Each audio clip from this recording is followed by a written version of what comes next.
we talked about everything that one needs to prepare before they go to Hajj. So alhamdulillah, now that we finish with all of that, we will inshallah today start speaking about the actual Hajj trip. The Hajj trip, my dear brothers and sisters, will be divided into two parts. The first part is our trip to the city of al-Madina al-Munawwara, the city of Rasulullah sallallahu alayhi wa sallam. And then the second part, which is the most important part, where Hajj takes place, this is where we go to the city of Mecca. Now both of these cities are in Saudi Arabia, the same country. And based on most of us, I think the plans and the packages that you have, you should be spending anywhere from 2 to 3 days in Medina, and then the rest of your trip will all be in Mecca. So probably 8, 9, 10 days in Mecca. Now, why do we go to Medina? Medina, my dear brothers and sisters, it hosts two important things. Number one, it hosts the Masjid of Rasulullah sallallahu alaihi wasallam. The Masjid that he built in al-Madinah. He used to have his daily 5 prayers, his sermons, and this is a very holy Masjid. And you can see the Masjid of Rasulullah. Some of you have went to Umrah already. You've seen the Masjid of Rasul. So that Masjid in itself is one of the greatest mosques on earth. And in addition to that, obviously, next slide, we can visit, or maybe, yes, we can visit Rasulullah himself. So this is the shrine of Rasulullah. Behind that wall is where Rasulullah is buried, and we have traditions that Fatima Zahra alayhi salam is also buried in there. She's also either buried in there or she's buried in the Baqi'. We'll get to the cemetery of Baqi' in a couple of minutes. Now, going back to that point, why do we go and visit Rasulullah? It's highly recommended. Let me read you 2 hadiths. One hadith from Rasulullah, he's narrated saying, "Man ata Makkata hajjan wa lam yazurni ila al-Madinah." Whoever goes to Mecca, remember Mecca was in the south, Medina is in the north, 270 miles between them. But the Prophet says, whoever comes to Hajj and he is doing Hajj in Mecca and he doesn't visit me in Medina, جَفَوْتُهُ يَوْمَ الْقِيَامَةِ. It's as if you have disrespected Rasulullah. It's as if you have neglected Rasulullah. Thus he says, I will neglect you. I will forsake you just like you have forsaken me. وَمَنْ جَاءَنِي زَائِرًا وَجَبَتْ لَهُ شَفَاعَتِي. On the other hand, if you come to Medina, visit the shrine of Rasulullah, he says, I will guarantee you my shafa'ah, my intercession on the day of judgment. وَمَنْ وَجَبَتْ لَهُ شَفَاعَتِي وَجَبَتْ لَهُ الْجَنَّةِ. And whoever earns my intercession, they will earn paradise of Allah subhanahu wa ta'ala. So it wouldn't make any sense to go to Hajj and then not go to Medina. It's only a couple of hours drive. And since you got the visa includes both Mecca and Medina, the Hajj visa. So maybe I would say 95% of all of the Hujjaj, they will all go to Medina, either before Hajj, like our group. Some of them, they go after Hajj. It's up to you. So they'll go directly to Mecca from Jeddah, from Juhfa, whichever station that they will start. And then once Hajj finishes, they will go to Medina. Me personally, I have never tried that. All the years I have been to Hajj maybe 8 or 9 times in the past. Every year that I have went to Hajj, we would always go to Medina first. And then Mecca, once we finish Hajj, we come back. But there are some groups that prefer the other way around. It's just a matter of preference. But I find that after Hajj, you're tired, you're sick, you just want to go home.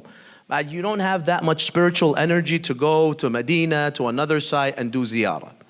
So going to Medina is better. So this is one hadith from the Prophet. You see how important it is for us to visit the grave of Rasulullah. And then there's another hadith from Al-Imam al-Sadiq alayhi salam. قال الحسن بن علي لرسول الله. The Imam al-Hasan was young, he told his grandfather, يا أبتاه ما جزاء من زارك. If someone visits you, what will they get from Allah? What is their reward?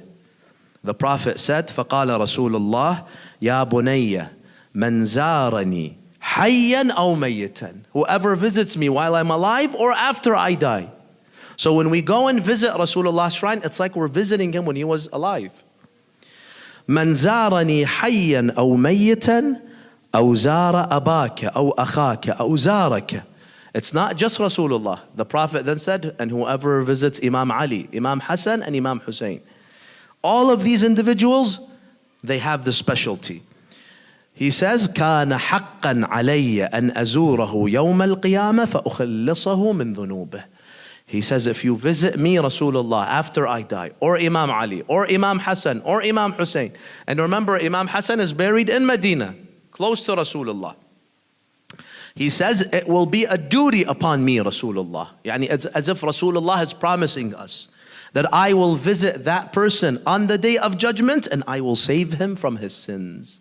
So once again, the intercession, shafa'ah of Rasulullah sallallahu alayhi wa sallam. May Allah grant us all his shafa'ah. Go to the next slide, Ali. So when we go, inshallah, to Medina, one of the most important things will be to visit the grave of Rasulullah. And there's a ziyarah, a special ziyarah, inshallah. If Allah gives me the honor that I am with you, I will recite the ziyarah with you. There are so many books, apps that include the ziyarah of Rasulullah. So you stand in front of the grave of Rasulullah and you recite the ziyarah. There's a ziyarah for Fatimah al-Zahra and the Imams of al-Baqi'. Now, unfortunately, if you haven't never been to Hajj before or Umrah, you may have not noticed this, but if you've been to Umrah, you know this, that in Saudi Arabia, they don't tolerate ziyarah at all. To them, ziyarah is shirk. It's a form of polytheism. It's a form of huge sin. So if they see you, the guards, the police, if they see you standing and doing ziyarah to the grave of Rasulullah, they will come and harass you and bother you and they'll try to kick you out. So we have to be very careful, brothers and sisters. When we do the ziyarah, we have to be secretive a little. We have to make sure that our voices aren't too loud so that we don't bring any attention. Because this is their policy, ziyarah is haram. Just say salam. Say salam and khalas, move on. While the imams, they teach us to do a ziyarah. Stand, 5-10 minutes, do a ziyarah, ask for your hajat, just like we do by the shrine of Imam al-Hussein and Amir al-Mu'mineen. So this might be a little challenging, and this keeps on changing from year to year how strict they are with ziyarah. But last time I went to Umrah, about 2 years ago, they were still very strict, and they didn't allow anyone to do ziyarah. So if they saw you in al-Baqi', if they saw you by the grave of Rasulullah, and you are doing ziyarah, you could get in trouble. So this is something we have to keep in mind, inshallah. Now, that is with ziyarah. The other aspect of Medina is the actual masjid of Rasulullah. That huge masjid that we showed you the picture. This is one of the holiest masjids in Islam. The hadith of Rasulullah says, no, this is, Ali, go to the next slide, or go back. Okay, khalas, go back to, yeah, it seems like the first. Let's just go to the second hadith. عن الإمام الباقر المساجد أربعة. He says there are 4 masajid that Allah Azza wa Jal has given them a special status, greater than all the other masajid. يعني هذه المساجد الأربعة أفضل من كل المساجد. المسجد الحرام, we'll talk about that inshallah next session. ومسجد الرسول, this one. Ali, quickly go back, show them Masjid al-Rasul once again. This one, go back one slide. All of this, you see this huge building? This is Masjid al-Rasul. Go to the next slide, Ali. So this is the grave of Rasulullah. You see the green dome? This area is the grave of Rasulullah. All of this area, but it's not a ziyarah place. It's just a place to pray, like any other masjid. So this entire area is one of the greatest masajid on earth. Go back to that slide, Ali. So, al-masajid arba'a, Masjid al-Haram, Masjid al-Rasul, Masjid Bayt al-Maqdis in al-Qudus, wa Masjid al-Kufa, Masjid al-Kufa in al-Iraq. And then Imam al-Baqir said, Ya Aba Hamza, al-Faridha fiha ta'dilu hajjah. If someone prays in any one of these masajid, And his prayer is a wajib prayer. Like you pray Salat al-Dhuhr, Asr, Maghrib, Isha, Subuh. Allah will give you the ajr of Hajj. It's not going to count as if you went to Hajj. You still have to go to Hajj. But Allah will give you the ajr of Hajj. ركعتان يصليهما الزائر وهذه الصلاة تكون صلاة فريضة يعطى ثواب الحج والنافلة تعدل عمره. And if you pray two نافلة يعني recommended salah, Allah will give you ajr of umrah. So take advantage of your time in Medina. The more you can pray in the Masjid of Rasulullah, anywhere in the Masjid. By the grave it's better. By the Rawdah, I'll get to the Rawdah, it's better. But anywhere in the Masjid, Allah subhanahu wa ta'ala has multiplied the ajr. Now there's another hadith, it seems like I forgot to put it. And in this hadith, the Prophet speaks about how much ajr you get for 2 rak'ahs, for any prayer, in his Masjid. In the hadith narrated from Imam al-Sadiq from Rasulullah, قال رسول الله صلى الله عليه وآله صلاة في مسجدي, one salah in the Masjid of Rasulullah. صلاة في مسجدي تعدل عند الله 10,000 صلاة في غيره من المساجد. You pray 2 rak'ahs in the Masjid of Rasulullah, it's like you prayed 10,000 rak'ahs in this masjid here, or another normal masjid on earth.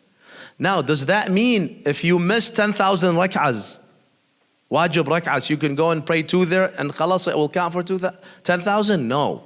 This only is speaking about ajr, not qada. Qada, there's no way to, there's no shortcuts when it comes to qada. You missed 100 prayers, you have to do 100 prayers. Like Laylatul Qadr. Laylatul Qadr, we say, khayrun min alfi shahr. It's greater than 30,000 nights. That means 2 rak'ahs you pray Laylatul Qadr, Allah multiplies it by what? Multiplies it by 30,000. 2 rak'ahs in the Masjid of Rasulullah is multiplied by 10,000. So take advantage of this, brothers and sisters. Salah, salah, salah. Pray as much as you can. Your 5 daily prayers, try to pray them in the Masjid. Your mustahab nawafil, if you're praying them, Salat al-Layl, or any mustahab prayer, you want to pray 2 rak'ahs and gift it to anyone.